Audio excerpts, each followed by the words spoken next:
Salve galera, beleza? Vamos falar aí de intertextualidade, meus queridos alunos. Bom, é o seguinte, nós vamos fazer aí um vídeo sobre a página 23 e 24, né? Nós temos aí 3 questões e depois eu vou fazer da 26 e 27 para fechar a ideia com vocês, tá bom?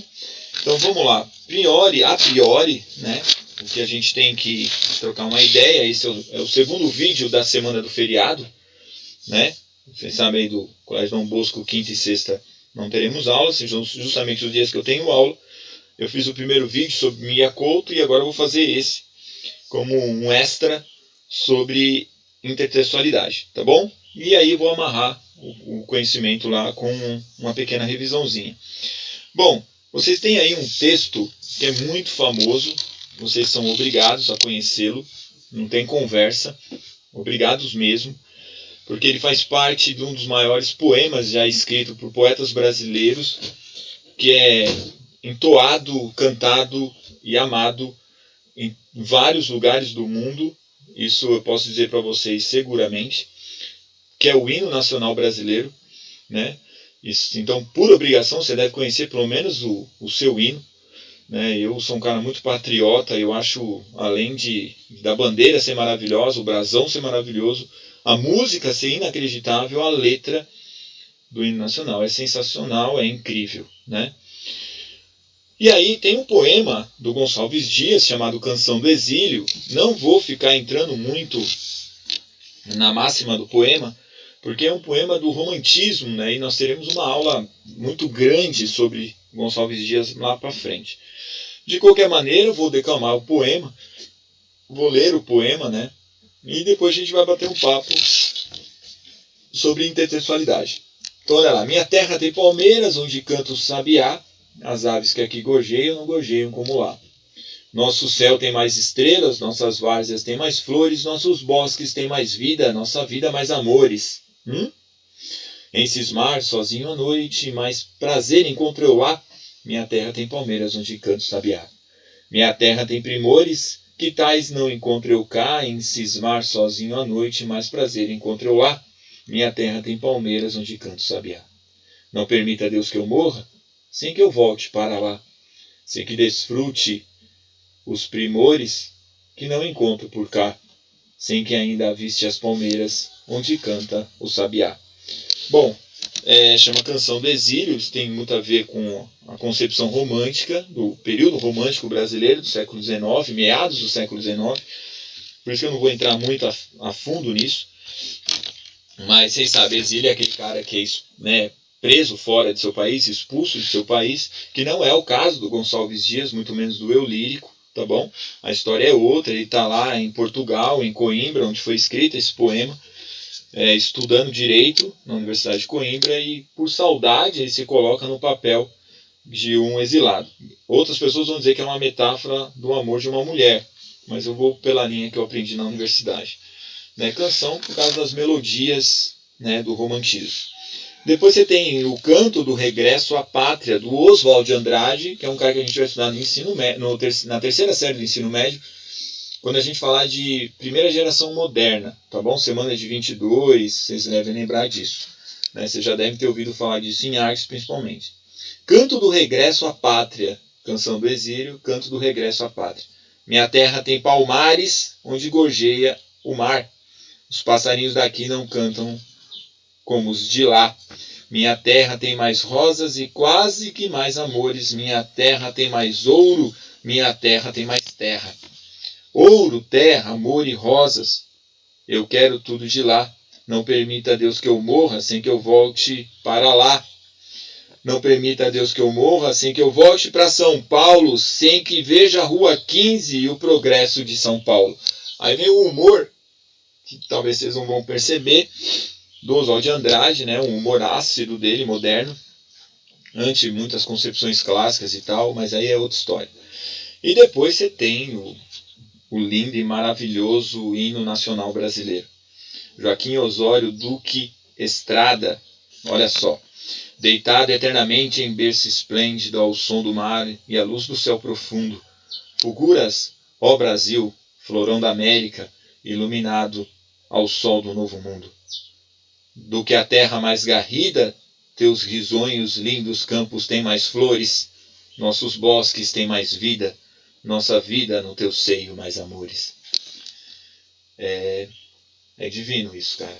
Esse hino é maravilhoso. Bom, vocês viram aí que os dois textos, né, tanto o texto do hino nacional quanto o do Oswald de Andrade, se voltam ou olham para a Canção do Exílio. Daí a intertextualidade. Você percebe o que eles estão se referindo à Canção do Exílio do Gonçalves Dias, mas modificaram o texto, parafrasearam o texto. Podemos dizer até que no hino nacional, né, uma parte do hino, na verdade, não o hino todo é parafraseado, né, mas a essência, a alma, o pulsar da Canção do Exílio está no hino nacional. E o do Oswald de Andrade, o humor, a gente pode até dizer também de uma certa paródia. De qualquer maneira, não é esse o caso, você vê aí o diálogo entre os textos, intertextualidade, tá bom? Um diálogo entre os textos. Na universidade, a professora Angélica, de linguística, pediu para que a gente fizesse uma paráfrase de um poema. E ela ofertou os poemas e na minha mão caiu o Canção do Exílio. Eu não lembro o poema inteiro, como eu escrevi a minha paráfrase, mas eu lembro da primeira parte, fazendo menção à triste realidade brasileira. E ficou mais ou menos assim. Minha terra tem a seca onde voa o carcará. As aves que aqui se queimam também queimam como lá. Né? Então eu fiz aí uma brincadeira com a ave carcará, né? Que gosta das queimadas e tal, e a seca no Brasil. Bom, nos textos a seguir, indique a figura de linguagem predominante e justifique brevemente sua resposta. Vamos lá? Vem, amor, vem, vamos sentir o frio dos meninos que ficaram sem ninguém. Domingo Florentino. Aí você acha que tem paranomásia, você acha que tem metáfora, você acha que tem ironia. Só para a gente lembrar, o que é a paranomásia? Olha lá. Paranomásia, figura de linguagem que caracteriza por sons parecidos em palavras com significados diferentes, sobras e sombras. Dá uma olhada a ver se você acha paranomásia aí. Ironia, a gente percebeu lá no final do poema do Oswald de Andrade. Vem, amor, vem. Vamos sentir o frio dos meninos que ficaram sem ninguém. Você não sente o frio, né? Você não sabe o frio que eles estão sentindo, mas ele cria uma imagem para que você sinta esse frio de alguém que está sem ninguém. Isso é uma metáfora. Ok? O bonde passa cheio de pernas. Pernas brancas, pretas, amarelas. Para que tanta perna, meu Deus? Pergunta meu coração, porém meus olhos não perguntam nada. Essa é uma das faces, das 7 faces do poema, o poema de 7 faces de Drummond, que a gente vai conhecer na segunda geração moderna, na terceira série do ensino médio. Você acha que tem aí metonímia, paradoxo, hipérbole. Hipérbole é exagero. Você acha que o poeta está sendo exagerado? O eu lírico está sendo exagerado? Você acha que é um paradoxo, uma contradição aí, algo em que o eu lírico se contradiz? E metonímia é quando você tem partes de algo pelo todo. Vamos lembrar lá, Canção do Exílio. Minha terra tem palmeiras onde canto sabiá. Palmeiras onde canto sabiá. Em nenhum momento no poema Canção do Exílio, volta lá, vocês vão perceber. Aqui, né, tá na apostila para vocês aí, que eu esqueci, que eu deixei aberto.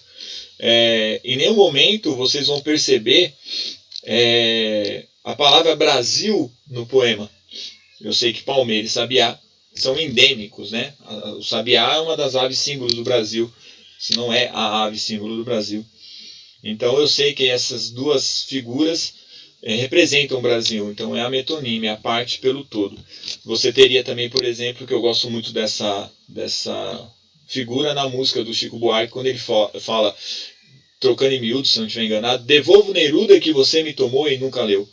Devolvo Neruda que você me tomou e nunca leu. No Neruda não é o poeta que ele pegou emprestado de alguém para ele, foi o livro, então ele está usando o autor pela obra, tá bom? Devolvo Machado que você me tomou e nunca leu, né?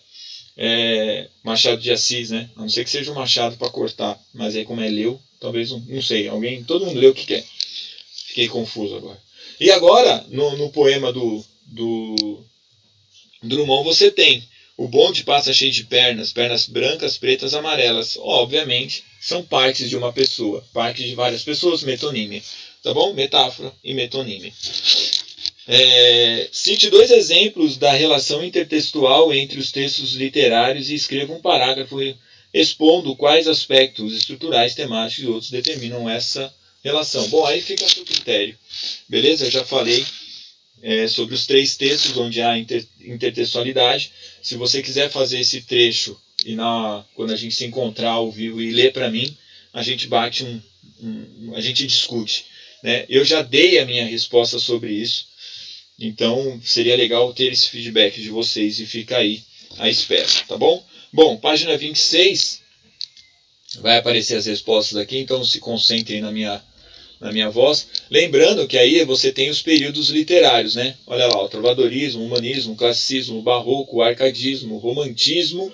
Olha, nós estamos aqui, entre trovadorismo e humanismo. Lemos Gonçalves Dias, que está aqui no romantismo. Depois você tem realismo, naturalismo, ó a distância, hein? Simbolismo, parnasianismo, pré-modernismo e modernismo, onde está Oswald de Andrade e Drummond. Tá bom para vocês ou não? Olha a distância que a apostila deu, o salto que a apostila deu. Cada bloquinho desse, quadrinho desse, uma cor dessa, é uma fase literária, uma escola literária, um período literário, tá bom? Eu gosto de chamar de escola literária, tá? Então vamos lá, você tem um resumo aí, literatura, né? Recursos na construção do texto literário e períodos literários que a gente viu lá em cima. Recursos da construção literária, você tem figuras de linguagem, que a gente estudou, né? Metáfora, metonímia, paronomásia, intertextualidade, que a gente acabou de ver. A literatura ela tem o texto poético e o texto em prosa, tá bom? E os períodos literários.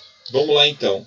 Literatura, texto poético, estrutura. A gente viu estrofe e verso, ritmo e rima e metrificação, certo? Quanto à prosa, elementos da narrativa, nós vimos na aula com o Mia Couto, foco narrativo, personagem, tempo e espaço, ok? Elementos da narrativa, foco narrativo. Quais são? Observador, personagem e onisciente. O primeiro bloco que você tem que escrever aí, ok? Então lá em cima, elementos da narrativa, foco narrativo, já está aqui para vocês. Observador, personagem e onisciente. Beleza, periquitos? Beleza, periquitas? Vamos lá. Depois, deixa eu subir aqui, que alguém vai pedir para voltar. Personagem. Tipos de personagem. Protagonista, que seria o herói, e o antagonista, que seria o tipo, né? Um fanastrão, um canastrão, né? Então você tem aí o Batman, o herói, protagonista, e você tem o Coringa, o antagonista, um tipo de louco. Tempo. Tempo psicológico histórico. Tá ok? Você tem lá tempo cronológico, psicológico e histórico. Ok? A gente falou hoje de tempo cronológico e psicológico na aula do Mia Couto, né? Depois você tem a organização dos fatos em ordem linear e ordem não linear. O que isso quer dizer? Começo, meio e fim. Né? Geralmente você encontra na ordem linear, como você também encontra na ordem não linear. Né? O Memórias Póstumas de Brás Cubas começa com ele morto. Né? Fim, começo, meio e fim novamente. O espaço, você tem a dimensão concreta, onde as pessoas estão, e a psicológica. Lembra lá da Wandia, né? Eu acho que é isso o nome dela, do personagem do Mia Couto, né? Beleza. Vamos lá, continuando. A última parte agora. Estrutura do texto poético. Verso e estrofe. O que é verso? Cada linha do poema. O que é estrofe? Conjunto de linhas. O que é uma estrofe? O que é um poema? Um conjunto de estrofe. Verso, cada linha do poema. Estrofe, conjuntos de versos. E poema, conjunto de estrofes. Ritmo e rima. Ritmo é a repetição dos sons, periódica dos sons, ok? E rima, a semelhança de sons em versos diferentes e palavras em outros versos. Métrica, a contagem de sílabas das palavras de cada verso, tá bom? Vamos lá. Recursos na construção do tempo literário. Figura de linguagem. São recursos que possibilitam a produção de efeitos de diversos textos. Né? A gente viu a metáfora, viu a metonímia. Exemplo, paranomase, hipérbole, metáfora, metonímia, paradoxo, sinestesia, ironia, onomatopeia, antítese, etc. Tem mais de 40. Na apostila de vocês tem algumas aí que a gente viu. Intertextualidade é a relação que se estabelece entre textos, por meio da referência direta ou indireta que um texto faz a outro. Ok? E período literário são os modos de produção de cada século, de cada época, né, que determina cada época. E aí você tem no Brasil e em Portugal vários. Começa lá no século XII com o trovadorismo, vai entre século XIV e XV com o humanismo, depois você tem o período clássico com o classicismo, o barroco e o arcadismo, depois você tem a fase nacional ou fase romântica, que é o romantismo, você tem o realismo, o naturalismo, o parnasianismo, o simbolismo, virando o século, vanguardas europeias e pré-modernismo. Você tem a primeira geração moderna em 22, você tem a segunda geração moderna em 1930 e você tem a terceira geração moderna em 45. De 45, naquele período para cá, nós temos as fases contemporâneas, ok? Hoje nós vivemos a contemporaneidade. Por que hoje nós não temos um nome de escola literária? Porque precisa se olhar do futuro para o passado e ver o que nós produzimos, e aí sim daremos um nome. Galera, fica com Deus. Bom feriado para vocês. Beijo no coração, tô morrendo de saudade.